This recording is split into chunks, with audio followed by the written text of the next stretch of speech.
Passengers flying out of Vancouver International Airport may have to pack some snacks if unionized workers with a catering company go on strike. Employees of Gate Gourmet, which supplies meals, snacks, and beverages to airlines, have issued a 72-hour strike notice. Unite Here Local 40 says pandemic layoffs led to a significant reduction in staff, and workers haven't been replaced, despite a surge in air travel. This comes after WestJet narrowly avoided a strike action on Sunday after it reached a tentative labor deal with the union representing hundreds of workers at the Calgary and Vancouver airports. Meanwhile, airport delays continue to plague travelers as Toronto's Pearson Airport has topped a list of the world's worst airports for delays this summer. In fact, it was the only Canadian airport to crack the top 10 of a CNN list. All right, well, joining us now to give us an idea about how staffing issues and travel delays can impact the markets is Brendan Caldwell, Director of Caldwell Securities Ltd. Brendan, welcome back. Thank you, Nima. I'm glad to be here and not traveling. Definitely. Now, we know Air Canada's earnings come out next week on August 1st, but their shares also dropped recently. What's the reason behind that, Brendan? Well, I think you covered a lot of it. Despite the fact that people are wanting to travel, desperate to travel, both for business and for pleasure, we've been locked down for the last 2 years. And my kids have told me the only reason their generation is holding on at all is in the hopes that this will be the roaring 20s. Well, now that the caps are largely off, we can't actually go anywhere, at least not with any ease or enjoyment. So it's at the very time when the airlines should be doing a robust business. Air Canada's price is down roughly to the levels where it was during the summer of 2020.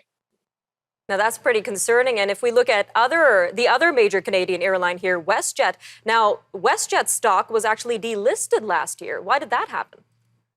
It was actually a little while before that. I think it was taken over by Onyx, which is a private equity firm. And I think they took it over, if I'm not mistaken, in 2019, which can't help but leave a little smirk on my face. But so if you want to play WestJet as an investment, Onyx is a good way of going about that. If you think this thing is going to get solved, if you want to play it as a straight up investment, sure, Air Canada, which is still a good airline to actually fly. It's just the coming and going, getting on and getting off is a bit of a problem. But if you want to play it in a hedged way, Onyx is the owner of WestJet. Some good advice there, Brendan. Now, bringing this back to our viewers, they're seeing a lot of travel prices go up. So is this purely because of the rising price of fuel? It's all of a piece. So yes, fuel prices are rising, and I don't think there's going to be a slowdown in that particularly. But also wages are rising. I mean, you talked about the strike during your intro. That's, again, not limited just even to the airline space. It's hard to get workers in any area. But then the price of just about everything else is going up as well. Plus, I mean, the cost of flying, if the planes aren't moving constantly, the cost to the airlines of keeping the planes goes up. So I mean, they want to keep those planes in motion in the air as much as possible. So there's a lot of factors going into it for the airlines, but it's, I think, symptomatic of a larger economic issue at play with a variety of industries. All right, Brendan, about a minute and a half left here, but I want to jump to these delays we're seeing. We're seeing baggage delays, customs delays, travel delays.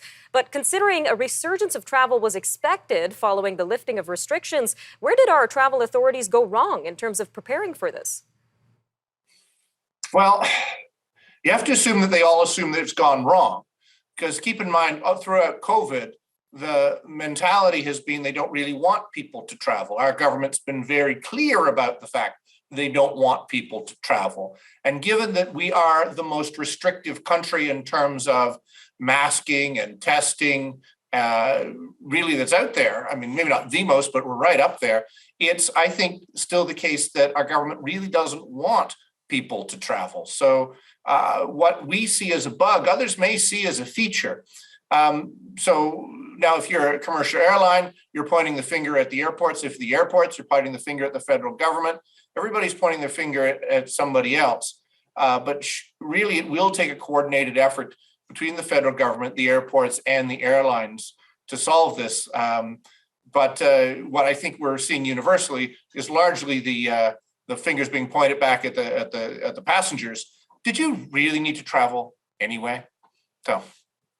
Some interesting things to consider, Brendan. Always an interesting conversation with you, Brendan. We look forward to having another one next week.